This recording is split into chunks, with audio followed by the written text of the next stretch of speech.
Ngorongoro, a land where instinct is law, where survival is written in claw and tooth, where the rules of nature are etched deep into the flesh of every living creature.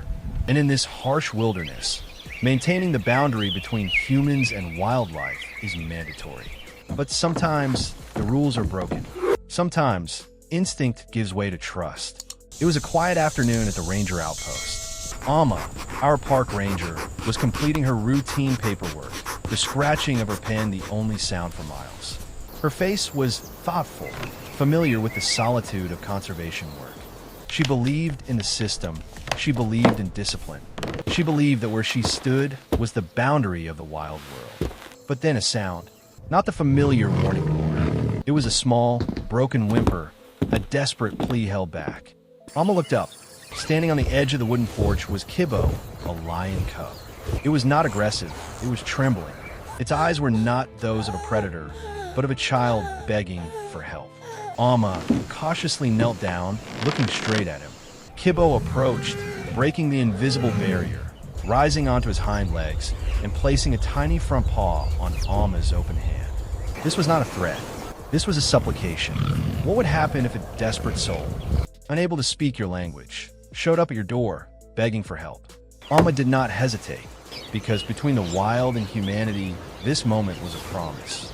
To understand Kibbo's extraordinary act, one must grasp the threat hanging over his mother.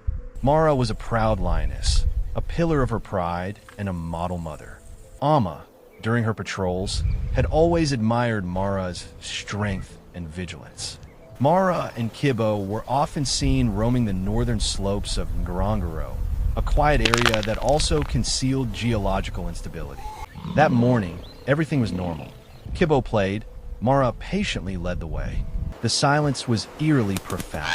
Mara sensed something wrong.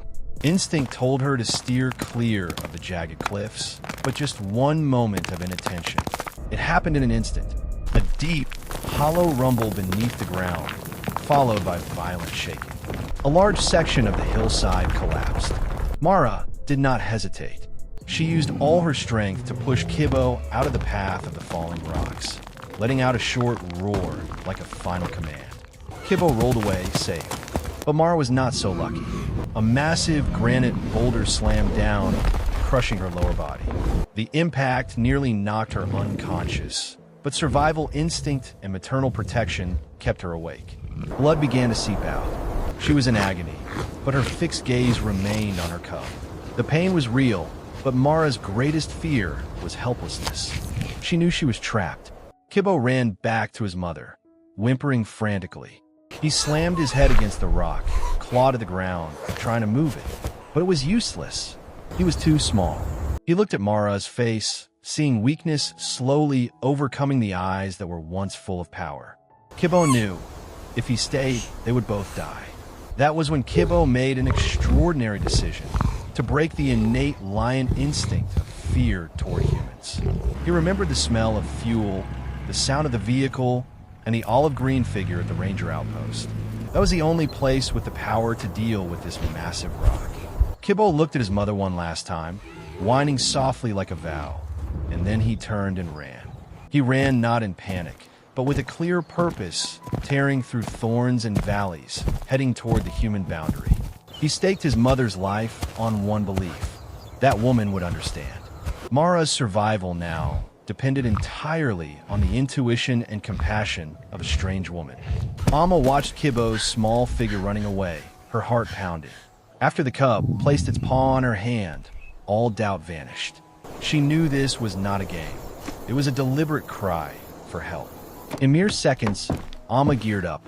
She grabbed her emergency backpack containing first aid supplies, a radio, and a tranquilizer gun, not to threaten Kibbo, but to defend against any other dangers that might lurk during the rescue of Mara.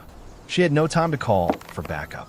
Miles of rugged wilderness lay between the outpost and Mara, and every minute lost meant Mara's life. Alma made the riskiest decision on her own: trust a lion cub. Kibbo ran frantically, but occasionally it would stop, turning to look at Alma, making sure she was still following. Sometimes it would stop completely, letting out soft cries, as if urging her on. The journey became difficult.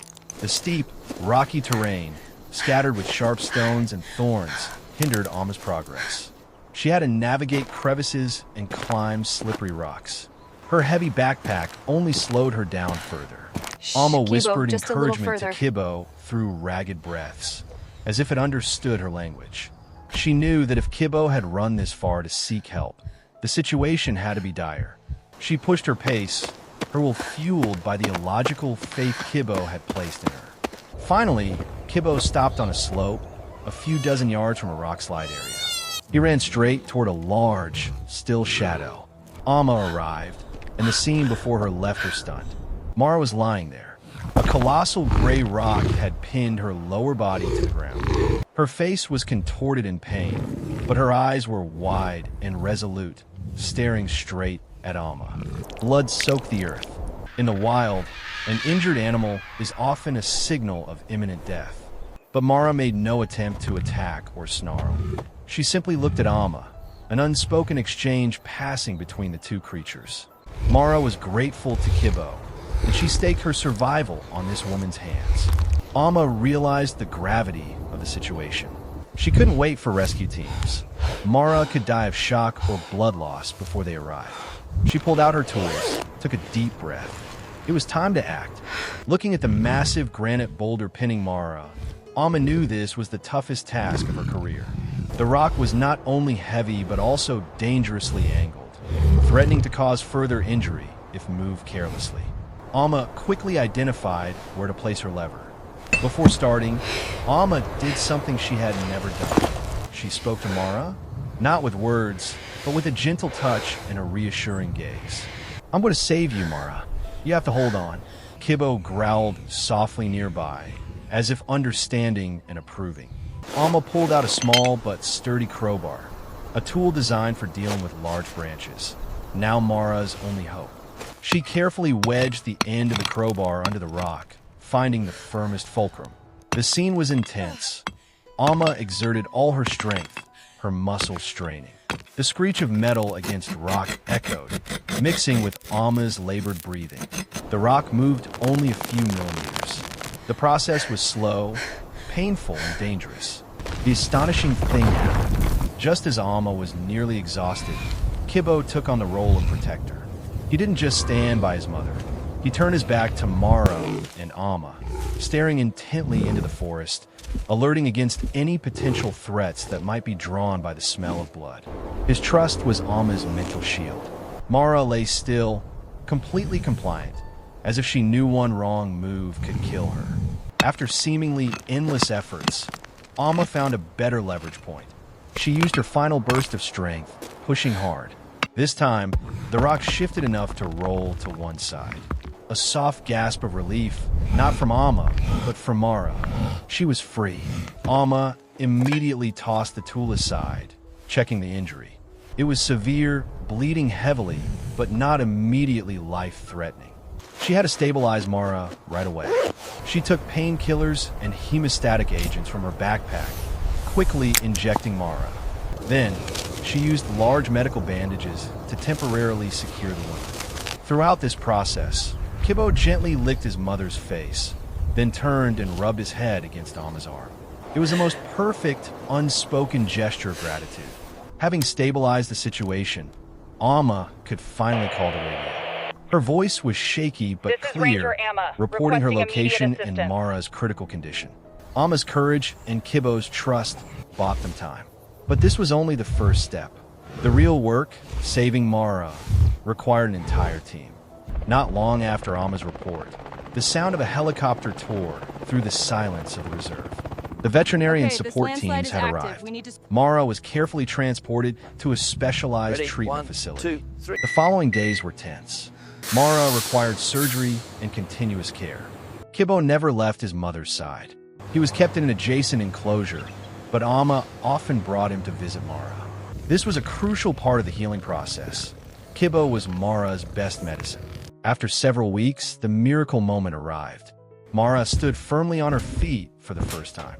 And then, the most anticipated day, the official reunion. Mara and Kibbo were released into a secure, semi-wild area. They ran toward each other. A soft, affectionate rumble, nuzzling sound, not of anger but of pure, deep love, echoed. Finally, it was time for Mara and Kibbo to return to their home, where they belonged. Amma and the team watched from a distance as the gate opened. Mara calmly walked out, Kibbo trotting after her. They paused, turning back toward the outpost one last time. In that moment, Mara's eyes seemed to offer Amma an unspoken nod of gratitude. Then they vanished into the tall grass of Ngorongoro. We kept the promise Kibbo asked for. We proved that the bravery of a desperate creature can be met with human empathy and action. This story is not just about saving a lion. It is about reinforcing the faith between species. Amma realized that conservation work is not just about guarding borders. It is about breaking down barriers, about learning to listen when the wild world reaches out to us for help. This salvation was not just for Mara, but for humanity's own hope in the possibility of connection and redemption. The story of Mara and Kibbo is real, but it is not the only story. Our job is to maintain this promise every day. To be able to answer Kibbo's plea, we need essential resources, from first aid equipment and veterinary medicine to fuel for anti-poaching patrols. Kibbo's faith saved his mother. Now, your faith will save others. If a lion cub can overcome its instinct to seek help from humanity, surely we can overcome our indifference to help them. Be a part of this gentle solution. Support conservation efforts at Ngorongoro. Every great conservation story begins with a small act of courage. Today, it was a little lion cub. Tomorrow, it can be you.